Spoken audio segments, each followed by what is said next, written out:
Today we will be doing Logic-1, old35. The problem reads, return true if the given non-negative number is a multiple of 3 or 5 but not both. Use the mod operator. So the example cases that we are given is 3. When we are given 3, it returns true because it's a multiple of 3. And 35 10 is true because it's a multiple of 5.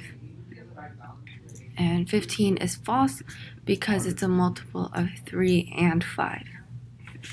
So we have to start with the case where we are given a test case that's a multiple of 3 and 5. So if n mod 5 equals 0, this gives us the remainder of 5. So if there's no remainder, that means it's a multiple.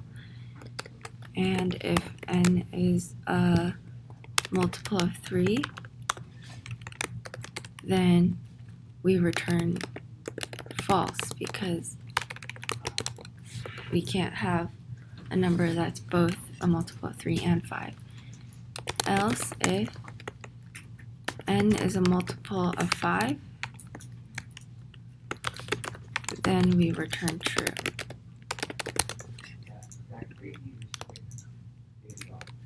And else, if n is a multiple of 3, we also return true. If it's not a multiple of either, then we return false. And it's all correct. Thank you for watching.